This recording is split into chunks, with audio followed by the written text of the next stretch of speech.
અને એથી વધીને આ બધું કરતા જો આંખમાંથી એક આંસુ પડી ગયું ને તો એ ભોજન અમારા માટે નકામું થઈ જશે. માં ચંગાવતી હાથમાં કટાર લઈ જડથી માખું નોખું કર્યું અને પછી ખાંડણીયામાં મૂક્યું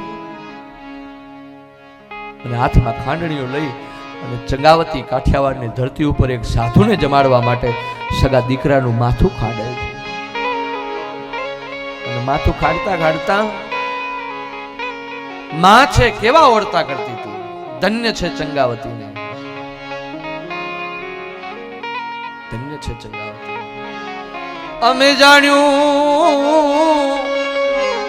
અમે જાણ્યું ચેલૈયાને પરણાવશું અને એની જાજેરી જોડશું જાન, પણ યો ચિંતાના તેડા એના આવ્યા એના એ સ્વર્ગેથી ઉતર્યા વિમાન ચેલૈયા રે ખમા ખમા તુને કે મેં તો મારો છે કડાયેલ મોર ચેલૈયા રે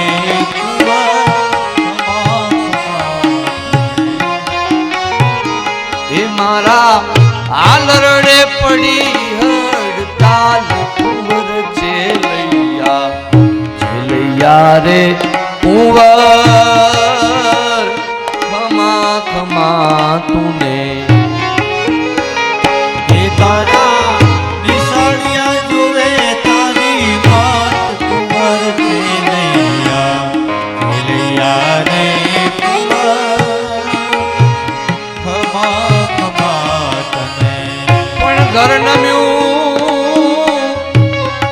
નમ્યું તો ભલે નમે ને કાં તું નમ્યો ઘરનો એ મોહ.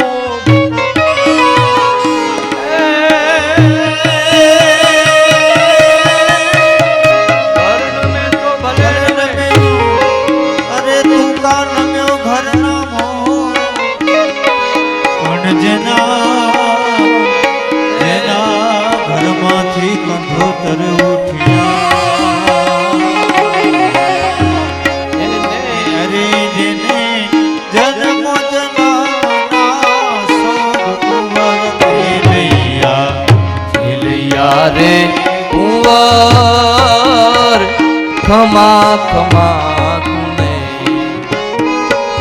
હે મારો મારો છે કડાયેલ મોર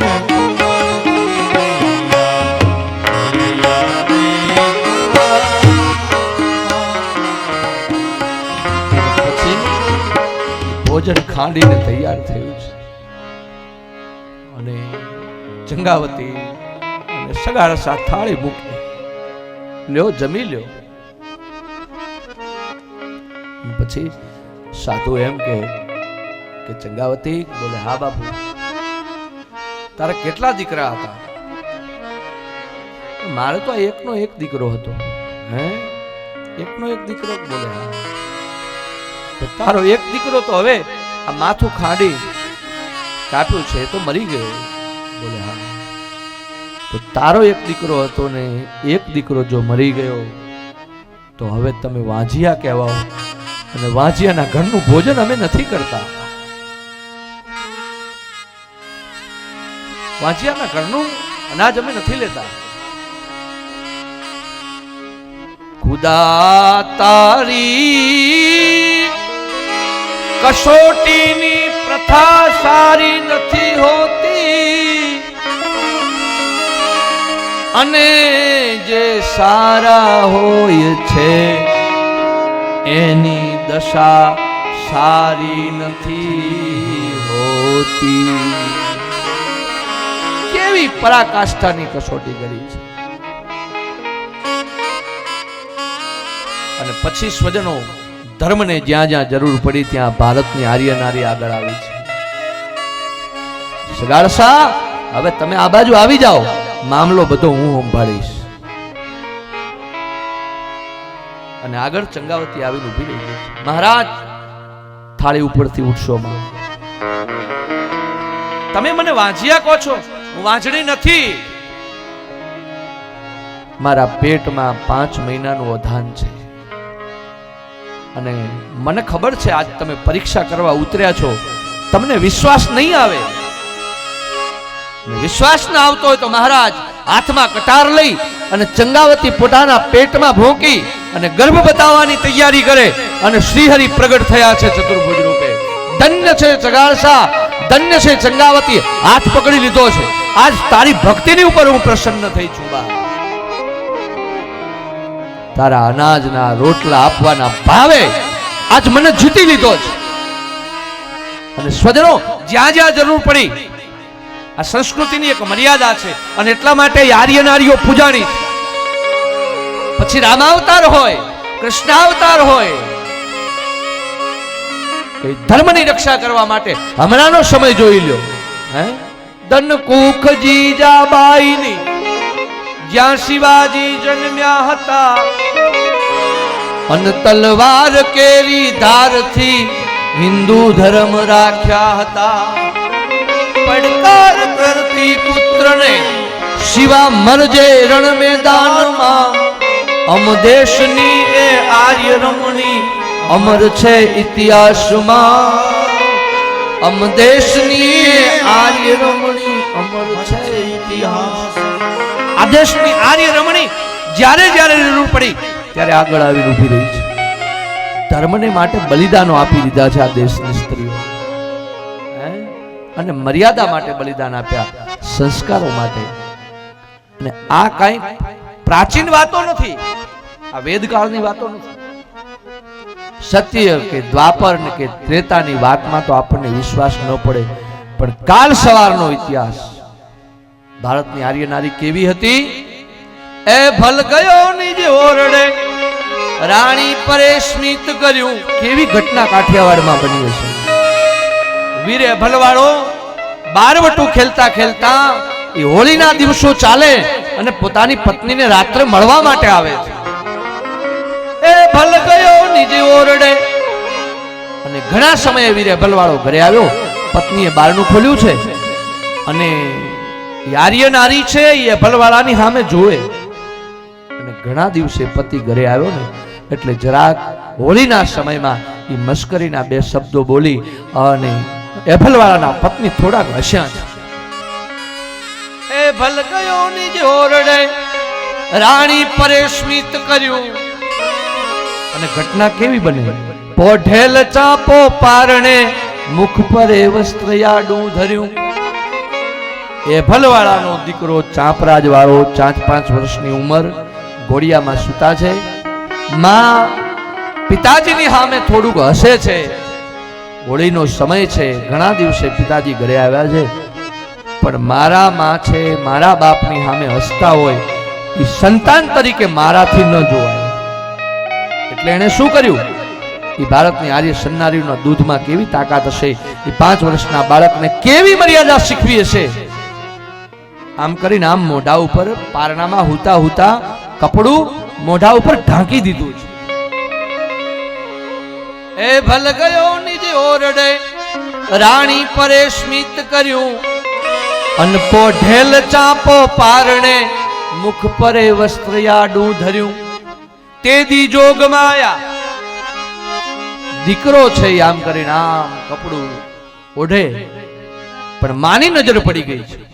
અરે રે, મારા સંતાનને, મારા દીકરાને આજ શરમથી માથાની ઉપર કપડું ઓઢવું પડે એવી મારાથી હરકત થઈ ગઈ. મારા પતિની સામે જોઈને હસી મારા દીકરાને શરમ આવવું પડ્યું. અને તેદી શું કર્યું. તેદી જોગ માયા જીભ કરડી અને સીધાવી સ્વર્ગવાસમાં. અમ દેશની એ આર્ય રમણી અમર છે ઇતિહાસમાં. અમ દેશની એ આર્ય રમણી અમર છે ઇતિહાસમાં. અને તે દિવસે સગાળસા ચંગાવતીને અમારા ભગવાન એમ કહેવા લાગ્યા છે, ચેલૈયા માંગ, સગાળસા માંગો ચંગાવતી માગો, આજ તમારી ભક્તિ ઉપર હું પ્રસન્ન થયો, માગો. અને તેથી હાથ જોડી અને સગાડસા ઉભા ઉભા માગે, ભગવાન એક વરદાન આપો. બોલે શું? કલિયુગના સમયમાં આવી આખરી કોઈ દી કોઈની કસોટી ન કરતા હું તો સહન કરી ગયો, પણ આ જગતનો માણસ આવી કસોટી સહન નહીં કરી શકે. એક અનાજનો કોળિયો ભાગ્ય બદલી દેતો હોય. આ દેશની સંસ્કૃતિ એવી છે, મહેમાનોને માન દલવર વિધાન, મેડી નહીં મસાણ હાચું વરટ્યું. રોટલો આપણો ટૂંકો થયો, ધરતીના એટલા માટે અનાજ ઘટ્યા છે. જે 5 વીઘામાં 50 મણ બાજરી કે ઘઉં આપણે લેતા હતા, અહીંયા માંડ 20 મણ એટલા માટે થાય છે. આપણો જ ભાવ ઘટ્યો છે, આપણા જ અનાજના કોળિયા ઘટ્યા છે. આપણા મન ઘટ્યા એટલે આપણા તન ઘટ્યા, અને મન ને તન ઘટે એટલે આપણા ધન ઘટ્યા છે. આપણે ત્યાં મહેમાન આવે, અતિથિ દેવો ભવ આપણી સંસ્કૃતિ છે. મહેમાનોને માન. એ મહારાજ સૂતજી કહેવા લાગ્યા છે, નારદજીને કહે છે, સૂતજી મહારાજ, આ દેશમાં ધન છે, આ દેશમાં અનાજ છે, વેચાવા લાગ્યું છે. અને ધરતીની ઉપર અનાજ વેચાતું જોયું, ધરતીની ઉપર ધર્મ સંતાયેલો જોયો, ધરતીની ઉપર નીતિ ક્યાંય જોવા ન મળી. અને બીજું એક કૌતુક મેં જોયું કે હું ફરતા ફરતા વૃંદાવનમાંથી જ્યારે નીકળ્યો ત્યારે એક દુબળી પાતળી યુવાન સ્ત્રી ઊભી છે, અને બાજુમાં 2 યુવાન પુરુષો મૂર્છાન્વિત બેભાન હાલતમાં પડ્યા છે, બેભાન હાલતમાં પડ્યા છે. અને યુવાન સ્ત્રીની પાસે જઈને પૂછ્યું કે તમે કોણ છો? એટલે સ્ત્રીએ પરિચય આપ્યો છે. નારદજી કહે છે સૂતજી મહારાજ, એ મહારાજ, હું ઊભી છું, મારું નામ ભક્તિ છે. અને આ બે દીકરા મારા જે પડ્યા છે બેભાન, એ 2 દીકરાઓમાં એ મારા 2 પુત્રો છે. એમાં એકનું નામ જ્ઞાન છે અને એકનું નામ વૈરાગ્ય છે. હવે આ 2 દીકરાઓ મૂર્છા આવી છે બંનેને, એટલે એ બેયની ચિંતામાં ને ચિંતામાં હું દુબળી પડી. જ્ઞાન અને વૈરાગ્ય આવે તો જ ભક્તિ મજબૂત બને. એકલું જ્ઞાને નકામું ને એકલું વૈરાગ્ય નકામું. એકલું જ્ઞાન પણ નકામું છે. અતિશય એકલી જ્ઞાનની ભૂમિકાએ માણસ પહોંચે, પણ વૈરાગ્ય છાંટોય ન હોય તો એને મોક્ષની પ્રાપ્તિ ન થાય. જ્ઞાન વ્યવહારમાં ઉતરવું જોઈએ. જ્ઞાન માણસની પાસે ગમે એટલું હોય, નહીતર રાવણની પાસે જ્ઞાનની ક્યાં કઈ કમી હતી? ક્યાં કમી હતી? એક મંત્રોથી આ ધરતીના વાયુને સ્તંભાવી નાખવાની જેનામાં તાકાત હતી, એ રાવણનું આપણે અત્યારમાં નામે નથી લેતા, એની ઘરોમાં છબી નથી. નહીતર રાવણ જેટલો વિદ્વાન માણસ આ જગતમાં કોઈ થયો નથી, અને થશે પણ નહીં. એટલો વેદનો જ્ઞાતા, જેના ઘરે ઘરે છબીઓ ટીંગાવી પડે. જ્ઞાન હતું, વૈરાગ્ય નહોતું. અને જ્ઞાન અને વૈરાગ્યનો સમન્વય જ્યારે જીવનમાં થાય ત્યારે ભક્તિ કહે છે હું બળવાન બનું. એ નારદજી, આ મારા 2 દીકરાઓને કેમે કરીને મૂર્છા ઉતરતી નથી અને હું બળવાન થતી નથી. ભક્તિ કહે છે, ભક્તિ કહે છે, ભક્તિ કહે હું ભાવની ભૂખી, જુગ જુગ થી વાટડી હું જોતી. મને ભાવ મળતો નથી. ભાવ ક્યારે મળે? જ્ઞાન અને વૈરાગ્ય 2 હોય ત્યારે ભાવ. જ્ઞાન વૈરાગ્યનો સમન્વય જ્યારે ભક્તિમાં થાય ત્યારે ભક્તિ બળવાન બને. ભક્તિ કે મને હું બળવાન થતી નથી, જ્ઞાન અને વૈરાગ્યની મૂર્છા ઉતરતી નથી અને હું મજબૂત થતી નથી. બેનો સમન્વય જીવનમાં આવવો જોઈએ. રાવણને જ્ઞાન આવ્યું, વૈરાગ્યનો સમન્વય ન આવ્યો. ગોપીચંદ રાજાને જ્ઞાને આવ્યું અને વૈરાગ્ય આવ્યો. એટલા માટે શું કર્યું? લાગી લાગી સબ કહે ऐसी लागी न कोई, गोपीचंद गोरे लगी छोड़ दिया घर बार. वैराग्य આવ્યો, જ્ઞાન આવ્યું. અને જ્ઞાન આખું કાયમ નો આવે, કાયમ વૈરાગ્ય પણ ન લાગે. ને કે વૈરાગ્ય તો આપણે સ્મશાનમાં જઈએ તોય લાગે છે. તમે કોઈની સ્મશાન યાત્રામાં જાઓ ને તોય વૈરાગ લાગે છે. તોય આપણને એમ થાય છે અરે રે આ મરી ગયો છે, આપણે એક દિવસ જતું રહેવાનું. પણ એ વૈરાગ્ય આપણો કેટલો ટકે? સ્નાન કરીએ ત્યાં સુધી. નજીકનો કોઈ બાળપણનો કે આપણા નજીકનો કોઈ સ્વજન મરી જાય ત્યારે વૈરાગ્ય તો આપણને લાગે છે. ત્યારે આપણે મનથી કર્મો છોડી દેવાની તૈયારી કરીએ. પણ એ કેટલા દિવસ? 12 દિવસ. વૈરાગ્ય લાગ્યા પછી ઉતરવો ન જોઈએ. એક વખત રંગ ચડ્યા પછી રંગ ઉતરે નહીં. એને જ પ્રભુની પ્રાપ્તિ, એ જ મુક્તિના માર્ગે જાય. અને લાગે ક્યારે? એક જ વખત લાગે. ગોપીચંદને એક જ વખત લાગ્યો છે. ખાલી સ્નાન કરવા બેઠા હોય, માં મેનાદેવી છે મેડીના માળિયાની ઉપર ઊભા ઊભા જોતા હોય.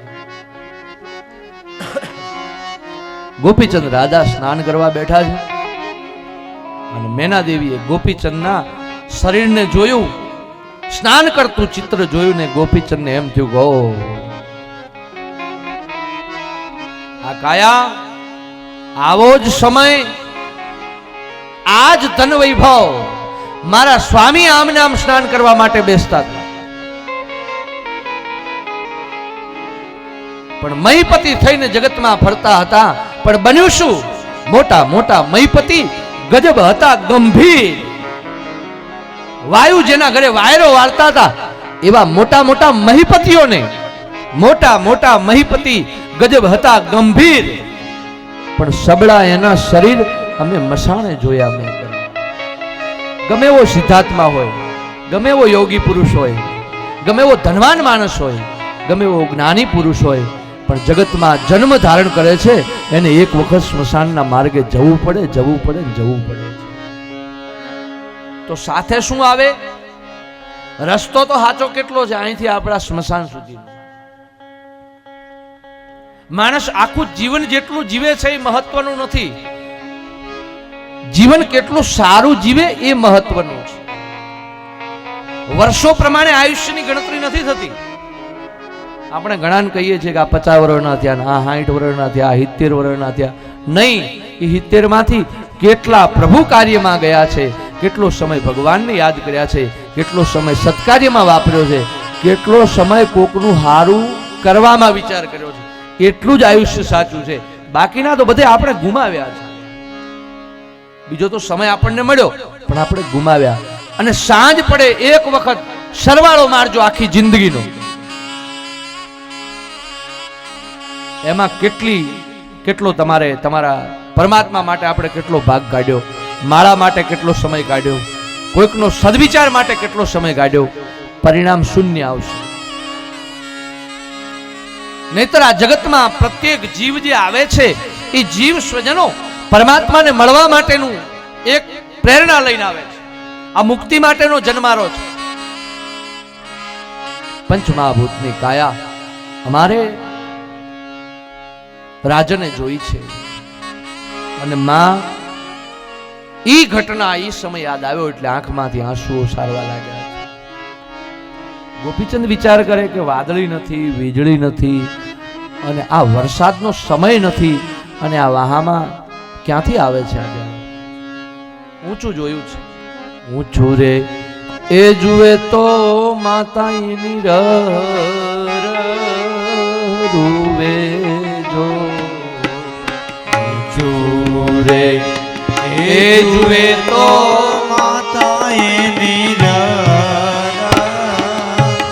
રૂવે એના નેણા લે આસુડાની ધારું રે ભરતની. ચાકર સેવકો તારે કઈ ઓછા પડ્યા છે? કોઈએ કઠણ વેણ કીધા છે? માં કહે ના, પણ દીકરા તારી કાયા જોઈ અને મને યાદ આવ્યું છે. બોલે શું? આવી રે એ કાયા રે બેટા તારા બાપની હતી જો. આવી રે એ કાયા રે બેટા તારા બાપની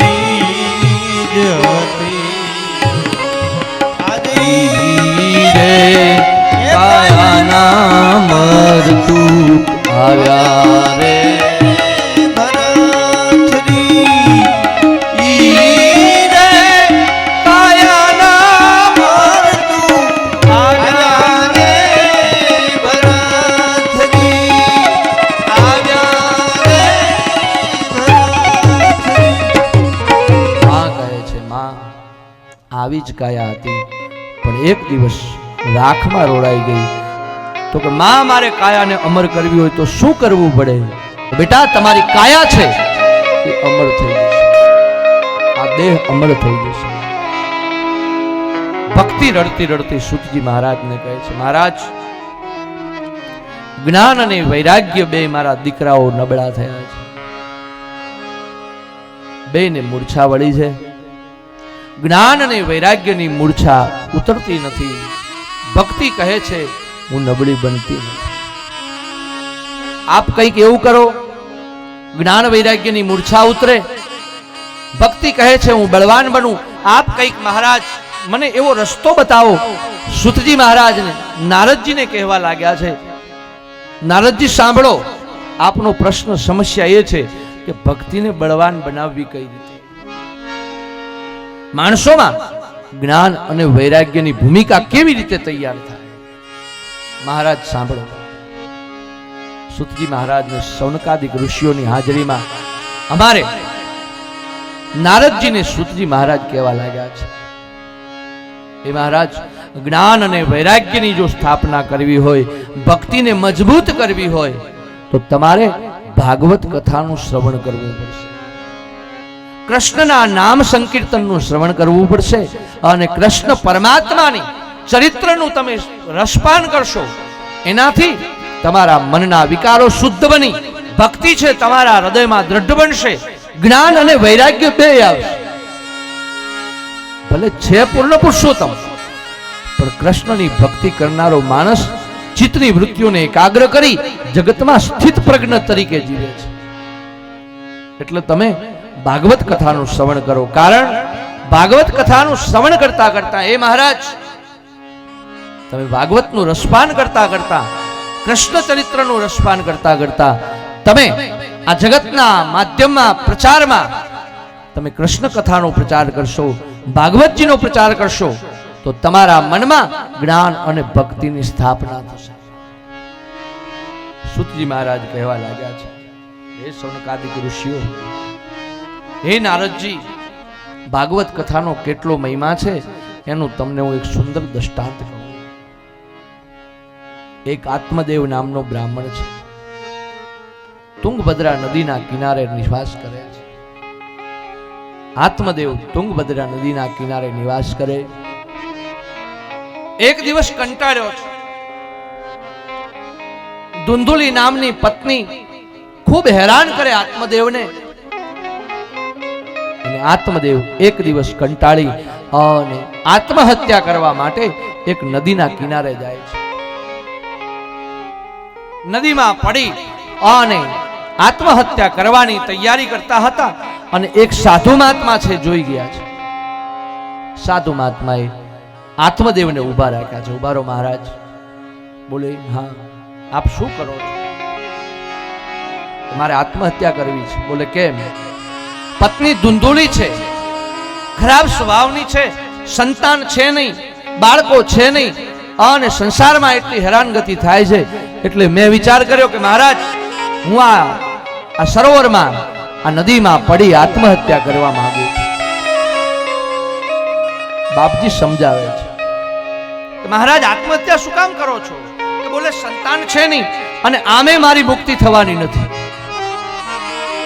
બાળકો છે નહીં એટલે મારું પિંડદાન કોણ કરશે, મારું શ્રાદ્ધ કોણ કરશે? અને માણસનું શ્રાદ્ધ અને પિંડદાન ન થાય તો માણસની મુક્તિ થતી નથી. અને એટલા માટે આપણે ત્યાં કોઈ સ્વજન મરે તો આપણે એની સંજ્ઞા વગેરે કર્મ એટલા માટે કરાવીએ છીએ. એ પિંડદાન છે. પિંડદાન આપ્યા પછી જ આ જીવ છે એ આપણી માયામાંથી મુક્ત થાય છે. સંસારના બંધનો પિંડદાન થયા પછી જ કપાય છે. ક્યાં સુધી? જો પિંડદાન ન કરવામાં આવે તો એ જીવ છે સંસારના બંધનોથી જોડાયેલો રહે. મહારાજ પિંડદાન કરનાર કોઈ છે નહીં. પિંડદાન કરનાર કોઈ નથી. ઘરે પત્ની છે, કજિયાળા સ્વભાવની છે, એટલે વિચાર કર્યો કે લાવ આત્મહત્યા કરી મારા જીવનને હું ટૂંકાવી દઉં. મહાત્માજી કહેવા લાગ્યા છે, આત્મદેવ તમે કેટલા મૂર્ખ છો. આત્મદેવ છે ને, આત્મદેવ નામનો બ્રાહ્મણ ભાગવતમાં એ ચરિત્રમાં આત્મદેવ બ્રાહ્મણ છે, પણ સ્વરૂપ આપણા આત્માનું છે. તુંગભદ્રા એ આપણી કાયા છે. તુંગભદ્રા નદી એ આપણી કાયા છે, અને ધુંધુલી એ બુદ્ધિ છે. બુદ્ધિ છે એ જીવને વારંવાર આ કાયા રૂપી સરોવરમાં આત્મહત્યા કરવાની વારંવાર પ્રેરણા કરે છે. વારંવાર પ્રેરણા કરે છે. આ કાયા છે એ નગરી છે. અને પછી આત્મદેવને કહેવા લાગ્યા છે, હે આત્મદેવ, તમે આ નદીમાં સરોવરમાં પડી અને તમારો આવો દેહ શા માટે તમે આત્મહત્યા કરો છો? કારણ આ મનુષ્ય દેહ વારંવાર મળતો નથી. એવું કહેવાય છે 84 લાખ યોનિઓમાં ફરી અને ફરતો ફરતો ફરતો ફરતો જીવ પછી આખરે મનુષ્ય થાય. આ મુક્તિ માટેનો માર્ગ છે. આ મુક્તિ માટેનો જન્મ છે. આ જન્મમાં માણસે મુક્તિ લેવાની છે. આમાં પાછી જો મુક્તિ ન મળે તો ફરી 84 લાખ યોનિઓમાં અનેક યોનિઓમાં ભ્રમણ કરતો કરતો કરતો જીવ પાછું એને મનુષ્ય યોનિમાં આવવું પડે છે. એ આત્મદેવ આપ સમજી જાઓ, કારણ આવો સુંદર દેહ તમને મળ્યો છે. આવા દેહને તમે આત્મહત્યા કરી અને આત્મહત્યા કરી તમારા જીવનને શા માટે બગાડો છો? બોલે મહારાજ બધી વાત સાચી, પણ છોકરા છે નહીં અને છોકરા નથી, એટલા માટે જેને સંતાન ન હોય એનું પિંડદાન કોઈ કરી ન શકે. મારે જીવીને શું કરવું છે?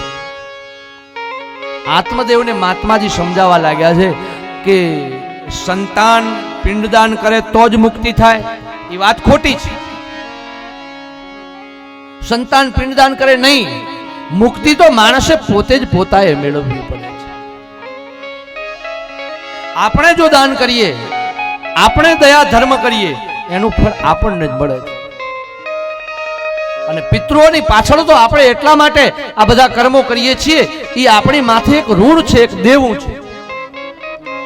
જેમ દેવનું દેવું દર વર્ષે ભરીએ, આ માતાજીની પડલી ભરીએ, 12 મહિને એનું જે કાંઈ વધામણું થતું હોય આપણે કરીએ, શું છે? આપણું દેવ ઋણ છે. એમ પિંડદાન વગેરે કરીએ, આપણું પિતૃ ઋણ છે. માણસ જન્મ ધારણ કરે એટલે આટલા આટલા દેવામાં બંધાય છે. દેવ ઋણ, પિતૃ ઋણ અને પોતાના માતા પિતાનું ઋણ.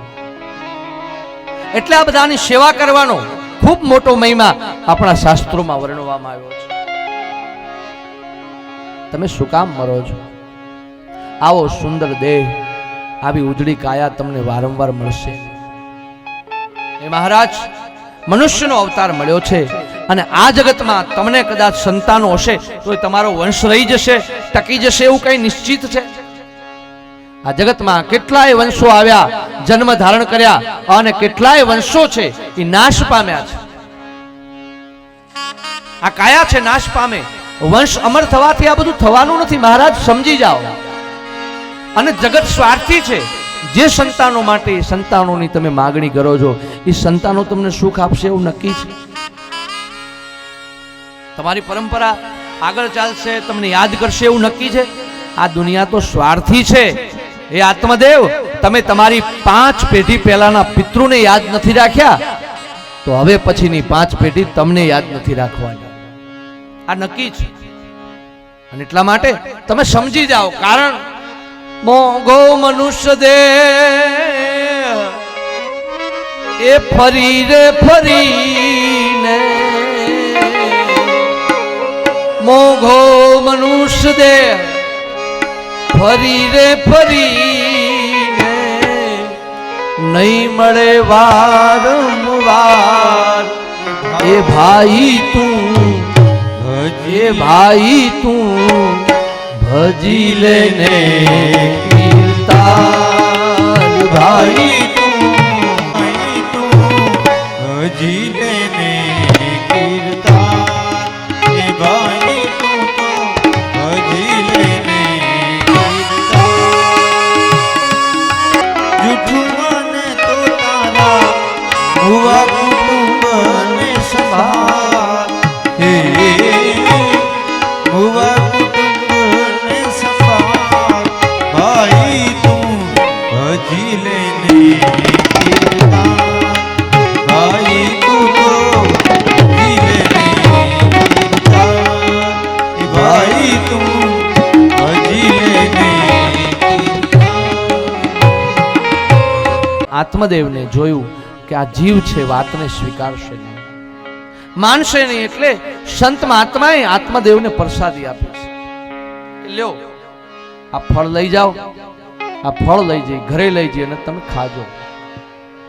આ ફળ તમારી પત્નીને આરોગાવશો એટલે ફળના પ્રસાદના પ્રભાવથી તમારે ત્યાં આત્મદેવ દીકરાઓનો જન્મ થશે. મહાત્માજીનો પ્રસાદ હાથમાં લીધો છે અને આત્મદેવ આત્મહત્યા કરવાનું છોડી અને પછી પાછો આવ્યો છે. ઘરે આવ્યો છે. ઘરે આવી ધુંધુલીને ફળ આપે છે. જો દેવી, આપણને મહાત્માજીનો આ પ્રસાદ મળ્યો છે, આ ફળ આરોગવાથી આપણે ત્યાં દીકરાઓનો જન્મ થશે. ધુંધુલીએ હાથમાં ફળને લીધું છે. સંતના આશીષ રૂપી જ્ઞાન રૂપી ફળ છે, આ દેહને મળે અને દેહને ફળ મળ્યા પછી આ શરીર છે, મન છે, એ બુદ્ધિ રૂપી ધુંધુલીને સોંપે છે. હવે આ સત્સંગનું ફળ લેવું, ગ્રહણ કરવું, બુદ્ધિ છે અનેક પ્રકારના તર્ક વિતર્કો કરે છે. અવાજ થોડો ઓછો કરજો. બુદ્ધિ રૂપી તર્ક છે, બુદ્ધિ રૂપી તર્ક કરે છે, તર્ક વિતર્ક કરે બુદ્ધિ. આ સાચું, આ સાચું, આ સાચું, અને એટલે તો આપણે અહીંથી દોડીએ છીએ. અહીંથી શા માટે દોડવાનો સમય આવ્યો છે? અહીંથી આપણને બુદ્ધિ દોડાવે છે. આ નેતિ નેતિ નેતિ નેતિ નેતિ, આ સાચું, આ સાચું, આ સાચું, અને આ સાચું, આ સાચું એમ શોધવામાં ને શોધવામાં આપણે દોડતા રહીએ છીએ. ધુંધુલી રૂપી બુદ્ધિ છે, એ ક્યારેક સદવિચારોનો સ્વીકાર કરે તો ક્યારેક ન કરે. બુદ્ધિએ વિચાર કર્યો, જો હવે બુદ્ધિ તર્ક લગાવે છે. હાથમાં ધુંધુલી ફળ લઈ અને વિચાર કરે કે જો હું આ ફળ ખાઈશ તો 9 મહિના સુધી મારે ગર્ભની પીડા સહન કરવી પડશે. આ પીડા સહન કરવી પડશે, એના કરતા લાવ આ ફળ છે બીજા કોઈને આપી દઉં તો 2 કામ થાય. એક તો મારે પીડા સહન ન કરવી પડે, અને બીજું સંતનો આશીષ છે, સંતની પ્રસાદી છે, એનું ફળ મળે છે કે નહીં એની પરીક્ષા થઈ જાય. બુદ્ધિ કેટલા તર્ક વિતર્કો કરે છે. ફળ કાપ્યું છે, ફળના 2 ભાગ કરી અને ધુંધુલીએ પોતાની બહેનને ફળ આપ્યું છે. પોતાની બહેને, ધુંધુલીની બહેને ફળને આરોગ્યું છે. અડધું ફળ વધ્યું હતું એ ગાયને ખવડાવ્યું છે. 12 ગાય ઊભી હતી, ગાયે પ્રસાદ લીધો છે. સંતની પ્રસાદી કદી ખાલી ન જાય એટલા માટે સ્વજનો, આ બાજુ ગાયે પણ એક દીકરાને જન્મ આપ્યો અને ધુંધુલીની બેને પણ એક દીકરાને જન્મ આપ્યો છે. ધુંધુલીના બેનના કુખેથી જન્મ ધારણ કર્યો દીકરો પોતે સગર્ભા હોવાનું નાટક કર્યું હતું અને પછી પુત્ર જન્મની જાહેરાત ધુંધુલીએ કરી છે. અને ગાયની કુખેથી એક બાળકે જન્મ ધારણ કર્યો છે. બેના નામકરણ સંસ્કાર કરવામાં આવ્યા. એકનું નામ ધુંધુલીના દીકરાનું નામ ધુંધુકારી રાખ્યું છે અને ગાયના કુખેથી જે દીકરો જન્મ ધારણ કર્યો હતો એનું નામ ગોકર્ણજી એવું રાખ્યું છે. હવે બંને મોટા થવા લાગ્યા અને દીકરાઓ મોટા થયા એટલે સ્વજનો સંસ્કારો છે એ માના ગર્ભમાંથી મળવાની શરૂઆત થાય. અને એટલા માટે તો આપણે ત્યાં 16 સંસ્કારો, એમાં 2 સંસ્કારો એવા જેમાં આપણી હાજરી હોય પણ આપણને ખબર ન હોય.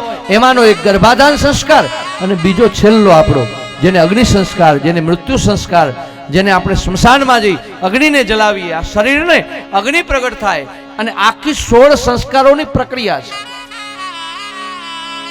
બાળકનું નામ પાડીએ એ પણ સંસ્કાર છે.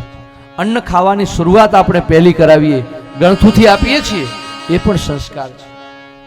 એને પહેલું પારણું બાંધવામાં આવે તો પણ સંસ્કાર છે. હાથમાં પાટી અને પેન લઈ લખવાની શરૂઆત કરે એ પણ સંસ્કાર છે. આ બધું આપણી સંસ્કૃતિની સાથે જોડાયેલું છે. અને એક એક સંસ્કારમાં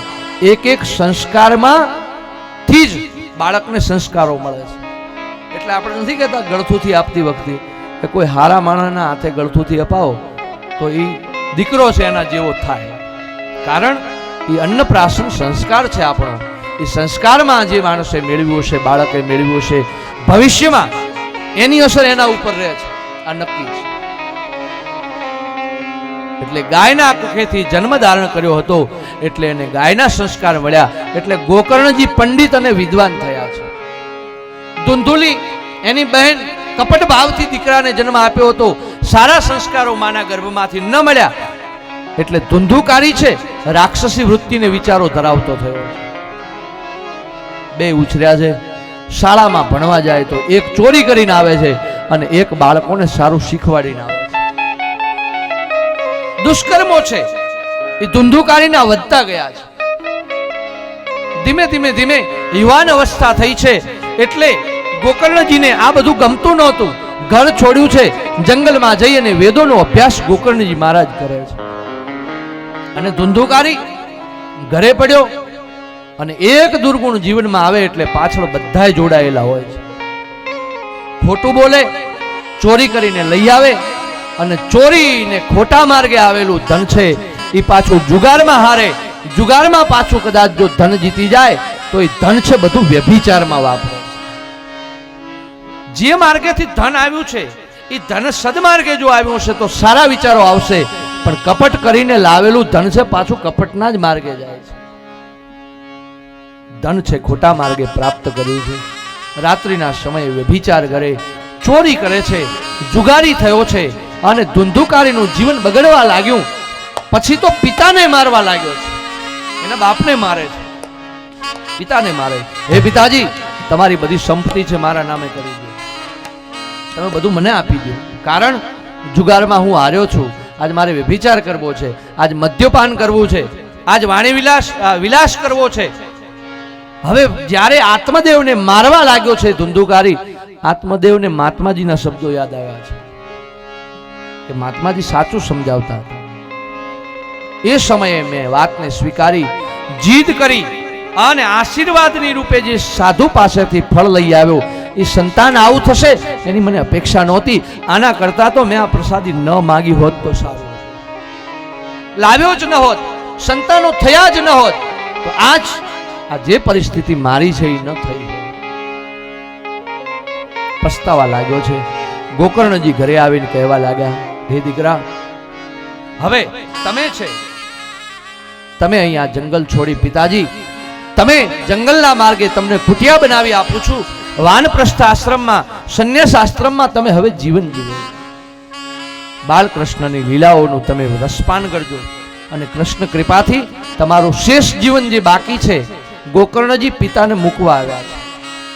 હવે ધુંધુકારી ઘરમાં એકલો પડ્યો, સંપત્તિ બધી વેચવા લાગ્યો છે, ધન ચોરી ચોરીને લઈ આવે અને દુષ્માર્ગે ધન છે વાપરવા લાગ્યો છે.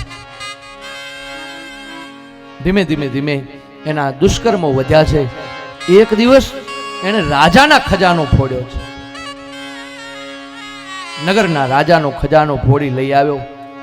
રાત્રિના સમયે ખજાનાના ફોડેલું ધન છે ચોરેલું લઈ અને ગણિકાઓની પાસે ગયો છે. નાચગાન જોઈ અને ધન ત્યાં ગણિકાઓની ઉપર કુરબાન કર્યું છે. ગણિકાઓએ ધન જોયું, અરે આ તો રાજાના ખજાનાનું ધન છે.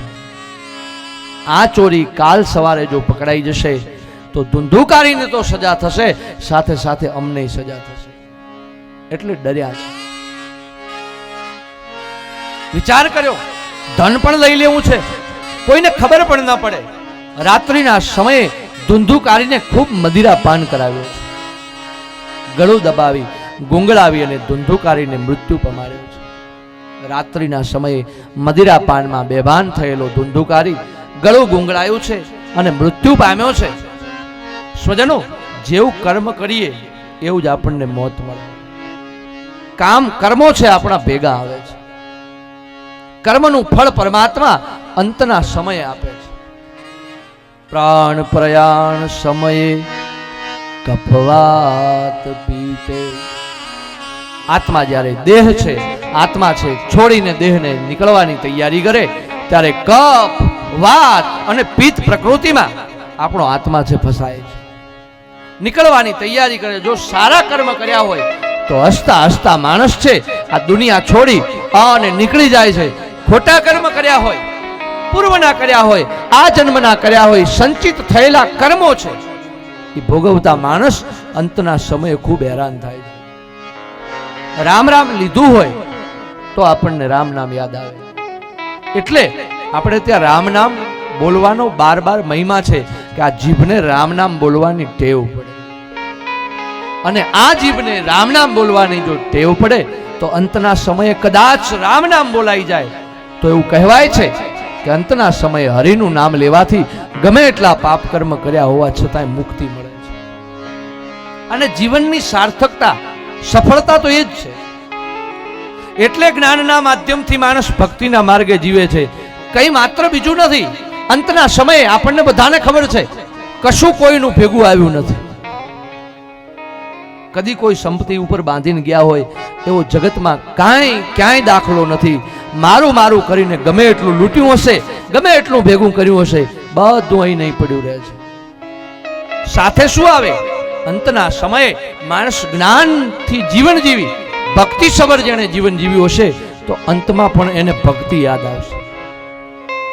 અને અંતમાં ભક્તિ જો યાદ આવશે તો હરિસ્મરણ યાદ આવશે. અને હરિસ્મરણ જો યાદ આવશે તો સ્વજનો માણસને મૃત્યુના સમયે એને મુક્તિનો સીધો માર્ગ દેખાશે. અને એટલે તો આગળ કથામાં આવશે, અમારે ભીષ્મ પિતામહે ભગવાનની પાસે બીજું કાંઈ નહોતું માંગ્યું, માત્ર એટલી જ માગણી કરી હતી. શું? ભક્તિ કરતા છૂટે મારા પ્રાણ, પ્રભુજી એવું માગું છું. ભક્તિ કરતા છૂટે મારા પ્રાણ, પ્રભુજી એવું માગું છું.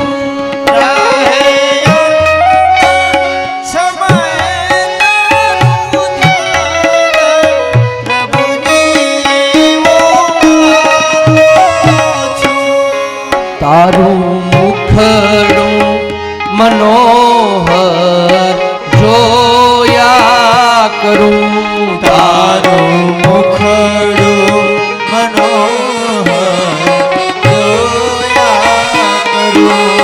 રાત દિન ભજન તારું બોલ્યા કરું. રાત દિવસ ભજન તારું બોલ્યા કરું. એ જો આવી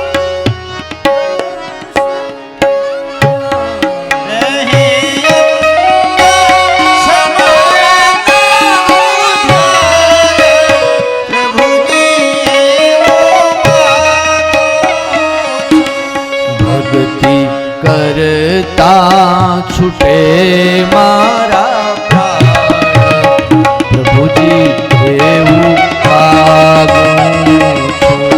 ભક્તિ કરતા છૂટે પ્રભુજી એવું માગું છું. હે પ્રભુજી એવું માગું છું. હે પ્રભુ એવું માગું. અને એ વાસનાઓ બીજા જન્મમાં પૂરી કરવા માટે આવવું પડે. એટલે આપણે ત્યાં એમ કહીએ કે દાદો જતા રહ્યા ને હવે બેઠા છે. આ બેઠા છે શું? પોતાની અધૂરી વાસનાઓ રહી ગઈ છે એ પૂરી કરવા માટે થઈ. એ જીવને મુક્તિ મળતી નથી, એટલો સમય એને ભટકવું પડે છે. એટલો સમય જીવ છે, આત્મા છે, આપણી ચારો ઓર ભટક્યા કરે, એ આપણને તકલીફ આપે, માનસિક ત્રાસ આપે. પછી આપણે એને બેસાડી દીવો અગરબત્તી વગેરે કરીએ અને એની વાસના પૂરી થયા પછી ઘણા કહે છે કે હવે મારા દાદા બેઠા હતા, એ દાદા અમારા તરી ગયા છે. કારણ એની વાસનાઓ એને પૂરી કરી છે. રાત્રિના સમયે મૃત્યુ પામ્યો અને સવારે ગોકર્ણજીએ સમાચાર સાંભળ્યા છે કે મારો ભાઈ ધુંધુકારી મરી ગયો છે, મૃત્યુ પામ્યો છે, મારે એનું શ્રાદ્ધ કરવા માટે જવું પડે. ધુંધુકારીનું શ્રાદ્ધ કરવા માટે થઈ અને ગોકર્ણજી આવ્યા છે. ગોકર્ણજી આવી ધુંધુકારીને કહેવા લાગ્યા છે. સવાર પડ્યું, પિંડદાન વગેરે વિધિ કરી છે અને રાત્રિના સમયે ગોકર્ણજી ઘરે સૂતા હતા એટલે ધુંધુકારીની મુક્તિ થઈ નથી. પ્રેતના સ્વરૂપે ધુંધુકારી ગોકર્ણજીની પાસે આવ્યો છે. બોલતો નથી, મુખ સ્પષ્ટ ચહેરો દેખાતો નથી, મુખ છે એ મૌન સેવી લીધું છે, ગુંગળાય છે. ગોકર્ણજી વિચાર કરે કે રાત્રિના સમયે આવું નિર્વિકાર સ્વરૂપ મારી સામે કોણ આવ્યું?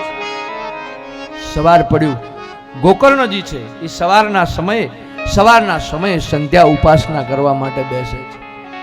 સૂર્યનારાયણને જળ ચડાવી અને ભગવાન સૂર્યને પ્રશ્ન કર્યો છે કે સૂર્ય દેવતા, રાત્રિના સમયે જ્યારે હું નિંદ્રાધીન થાઉં છું ત્યારે ઘરે મને એક આત્મા છે, બોલી શકતો નથી, કોણ હશે આપ કહો. સૂર્યનારાયણ કહેવા લાગ્યા છે, હે ગોકર્ણજી, કાલે સવારાત્રે જો પ્રેત આવે તો હાથમાં જળ લઈ એના ઉપર તમે છંટકાવ કરશો તો પ્રેતને વાચા ફૂટશે, કોણ છે એ તમને જણાવશે. બીજા દિવસે રાત્રિના સમયે ધુંધુકારીનું પ્રેત આવ્યું છે.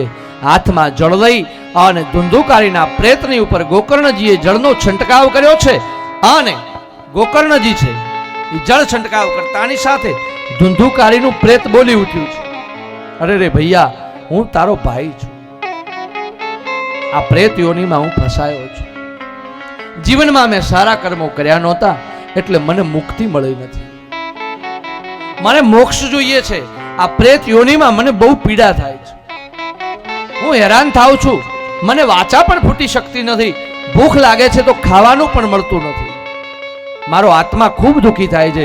એ ભૈયા, ગમે તે કરી અને તમે અમને મુક્તિ આપજો, ગમે તે કરી અને તમે અમને જો મોક્ષ આપશો, મુક્તિ આપજો, કારણ કે આ પ્રેત યોની હવે મને બહુ પરેશાન કરે છે. બીજા દિવસે સવારે ગોકર્ણજી છે વહેલા જાગ્યા છે અને જાગી અને ગોકર્ણજીએ સૂર્યદેવને પૂછ્યું છે કે હે સૂર્યદેવ, આત્મદેવને ગોકર્ણજી કહે છે, હવે ધુંધુકારીને જો મુક્તિ આપવી હોય તો મારે શું કરવું જોઈએ? પ્રેતની મુક્તિ માટે શું કરવું? આપ મને સમજાવો. સૂર્યનારાયણ કહેવા લાગ્યા છે, પ્રેતની મુક્તિ માટે બીજું કાંઈ નહીં, કર્મો તો પ્રેતને ભોગવવા જ પડે છે. જે માણસે જેવા કર્મ કર્યા હશે એ કર્મથી એ મૃત્યુ પામશે, એટલે પ્રેત યોનીમાં આવવું પડશે. છતાં પણ હે ગોકર્ણજી, પ્રેતને જો 7 દિવસની ભાગવત કથા સંભળાવવામાં આવે તો ગમે એવું વાસનાયુક્ત પ્રેત જો થયું હોય અને મૃત્યુ પામી જીવ અવગતે હોય તો આ 7 દિવસની ભાગવત કથા એ 7મા દિવસે એને મુક્તિ આપે છે. આપ છે તમારા ભાઈને કાલે સવારે તમે સ્થાપિત કરી ભાગવત કથા 7 દિવસની સંભળાવો. 7 દિવસ કથા સાંભળતા સાંભળતા 7મા દિવસે આ તમારા પ્રેતની મુક્તિ થશે. બીજા દિવસે સવારે ગોકર્ણજીએ વ્યાસપીઠને તૈયાર કરી છે. વ્યાસપીઠ તૈયાર કરી ગોકર્ણજી વ્યાસપીઠ ઉપર બિરાજમાન થયા છે અને પછી કથા કહેવાની શરૂઆત કરે છે. દેવતાઓનું આહવાન કર્યું છે, કથા કહેવાની શરૂઆત કરે છે. એટલે કથા સાંભળવા માટે જેટલા પ્રેત યોનીમાં જીવો ફરતા હતા એ બધા આવીને કથા મંડપમાં બિરાજમાન થઈ ગયા છે. આ કથા આ સદેહે માણસ સાંભળે છે. આપણને બધાને ખબર છે, આપણે કથા સાંભળીએ આપણને એમ કે મંડપ આટલો જ ભરાયો છે, પણ સ્વજનો, આ ભાગવતજીની પોથી અને કથાનો મહિમા એવો છે કે આ કથા સાંભળવા માટે નરી આંખે ન દેખાતા હોય એવા પ્રેત યોનીમાં ભટકતા આત્માઓ આ મંડપમાં બેસીને કથા સાંભળતા હોય છે. આ ભાગવતનો મહિમા છે. 7 દિવસની કથા સાંભળવા માટે ધુંધુકારીનું પ્રેત ત્યાં આવ્યું છે. ત્યાં આવ્યું, જરાક મોડો થયો, આખો કથા મંડપ છે ભરાઈ ગયો છે, બેસવાની ક્યાંય જગ્યા ન મળી અને જ્યાં જગ્યા જોઈએ ત્યાં ભરાયેલી છે, શ્રોતાઓ એટલા બધા બેઠેલા છે, ક્યાંય બેસવાની જગ્યા ન મળી, એટલે ધુંધુકારીનું પ્રેત છે એક 7 ગાંઠ વાળો વાંસ જોયો છે. 7 ગાંઠ વાળા વાંસની ઉપર બિરાજમાન થઈ અને બેઠા બેઠા 7 દિવસની ભાગવત કથા અમારે ધુંધુકારીજીએ સાંભળી છે. કથાને વિરામ આપ્યો. 7 દિવસ કથાના પૂરા થયા છે અને 7મા દિવસે ધુંધુકારીને લેવા માટે સ્વર્ગમાંથી વિમાન આવ્યું છે. કેટલા દુષ્કર્મો ધુંધુકારીએ કરેલા હતા. વ્યભિચાર, ચોરી, લૂંટ, અસત્ય, આટલું બધું ખરાબ જીવન જીવ્યો હોવા છતાં 7 દિવસની કથાના અંતે ધુંધુકારીને લેવા માટે સ્વર્ગમાંથી વિમાન આવ્યું છે. વિમાનમાં બેસી મુક્તિના માર્ગે ધુંધુકારી ગયા છે. 1 દિવસની કથા સાંભળી એટલે વાંસની 1 ગાંઠ છે તૂટી હતી. 7 દિવસની કથા સાંભળતા વાંસની 7 ગાંઠો તૂટી છે અને 7 ગાંઠો તૂટતા અમારે ધુંધુકારીનું મોક્ષ થયો છે. સ્વજનો, તમારા ઘેર કોઈ પિતૃ બેઠા હોય, એ પિતૃની મુક્તિ માટે તમે આજથી જ જો હાથમાં જળમાં સંકલ્પ લઈ અને 7 દિવસ સુધીની કથા સાંભળવાનું ફળ તમે તમારા પિતૃને જો અર્પણ કરો તો વ્યાસપીઠ ઉપરથી દાવા સાથે મારી ખાતરી છે, 7મા દિવસે તમારું પ્રેત છે મુક્તિ પામી જાય છે. હૃદયનો આપણો શુદ્ધ ભાવ હોય, આપણો શુદ્ધ ભગવાન પ્રત્યેનો, ભક્તિ પ્રત્યેનો, પ્રભુ પ્રત્યેનો હૃદયનો શુદ્ધ ભાવ હોય તો આ કથાના સ્પંદનો જ્યાં જ્યાં પહોંચે છે ત્યાં ત્યાં સુધી આ ગામની સંપૂર્ણ ધરતી ઉપર જેટલા પણ પિતૃઓ હોય એ બધા પિતૃઓ આ 7 દિવસની કથા સાંભળીને મુક્તિ પામે છે. અરે ઘણા ગામોમાં તો અમારે કથા પતે પછી આખા ગામના અમે પ્રેત ભેગા કરી અને સિદ્ધપુર જઈ તેરવી અને એને મુક્તિ અપાવીએ છીએ. કારણ પ્રેત જેટલું વધારે બેસે એ પણ આપણને કષ્ટદાયક છે. પ્રેત આપણી માનસિક શક્તિ છે અણી લે છે આપણે ત્યાં. કારણ કે સારી વસ્તુ હોય એનો પ્રભાવ સારો પડે, ખરાબ વસ્તુ હોય એનો પ્રભાવ ખરાબ પડે. જેમ તડકો તાપ આપે છે, ઠંડક છાંયો છે આપણને ઠંડક આપે છે, તેમ તમે જેની પૂજા તમારા ઘરમાં કરશો એવું એને ફળ મળશે. પિતૃને બહુ પૂજવા નહીં, પિતૃને બહુ માનતા ન માનવી, પિતૃને ઘણો સમય સુધી બેસાડી ન રાખવા. અંધશ્રદ્ધામાં આવી અને આપણે ઘણો સમય સુધી પિતૃઓને બેસાડી આપણે જ આપણા સ્વજનના આત્માને હેરાન કરીએ છીએ અને એટલા માટે આપણે દુઃખી થઈએ છીએ. અનેક પ્રકારની માનસિક પીડાઓ આપણામાં પ્રગટ થાય છે. એટલે વ્યાસપીઠ ઉપરથી મારી આપ સૌને પ્રાર્થના, આપણા ઘરે કોઈ પ્રેત બેઠું હોય એની પાસે પ્રાર્થના કરજો, સંકલ્પ કરજો અને આ 7 દિવસની કથા સાંભળતા 7મા દિવસે એની મુક્તિ મળી જશે. 7મા દિવસે, 8મા દિવસે તમે જેની પાસે બેસાડ્યું હોય એને પૂછજો કે મારા પ્રેતને હવે તરવું છે કે નહીં. એ પ્રેત તરવાની તરત હા પાડશે, તરત જ એને હા પાડશે. કારણ ભાગવત કથાની પોથી માત્રના પધરામણા જે ગામમાં કથાના સંકલ્પની સાથે થાય એ ગામમાં આ પિતૃઓની મુક્તિ થાય છે. એવી સુંદર મુક્તિની કથા અમારે સુખદેવજી મહારાજ સૌનકાદિક ઋષિઓને કહે છે. ગોકર્ણજીની મુક્તિ થઈ છે. ગોકર્ણજી કથા સંભળાવી જંગલના માર્ગે ગયા છે અને ભગવાનનું ભજન કરે છે. થોડો સમય માટે ભાગવતમાં મહાભારતની થોડીક કથા આવે છે. કથા મુક્તિ સુખદેવજી મહારાજ પરીક્ષિત રાજનને ક્યાં બેસીને કથા સંભળાવી એ કથા સાંભળવા માટે પહેલા આપણે થોડીક ભાગવતમાં મહાભારતની કથા સાંભળવી પડે છે. દુર્યોધન અને સામે પક્ષે ધર્મરાજા કપટ કરીને શકુનીએ જ્યારે કપટથી આખું નગરીનું રાજ્ય છે, આખું હસ્તિનાપુર છે, એ દુર્યોધને જીતી લીધું છે. પાંડવોને જરા જેટલો પણ રાજભાગ અમારે દુર્યોધન આપવાની ના કહે છે અને પછી સામે એ સંપત્તિને પ્રાપ્ત કરવા માટે યુદ્ધ કરવું પડે અને યુદ્ધમાં દુર્યોધન છે એ હારે છે. 100 કૌરવો નાશ પામે છે. પાંડવો 5 હતા પણ એ 5 પાંડવોની સાથે ધર્મ હતો એટલે 100 કૌરવોની સામે એ અધર્મની ઉપર 5 પાંડવોએ વિજય મેળવ્યો છે. 5 પાંડવો વિજય કર્યો છે. 100 કૌરવોનો નાશ થયો છે અને કૌરવોનો સર્વનાશ થયા પછી એમાં દ્રોણ પુત્ર અશ્વત્થામા દ્રોણનો દીકરો છે, દ્રોણનો પુત્ર છે. અશ્વત્થામા વિચાર કરે કે મહાભારતના યુદ્ધમાં બધા તો હણાયા છે, પણ મારા પિતા વિના કારણે પાંડવોએ એને મૃત્યુને ઘાટ ઉતાર્યા છે. એનો બદલો લેવા માટે દ્રોણપુત્ર અશ્વત્થામા ક્રોધ કરી અને દુર્યોધનની પાસે આવે છે.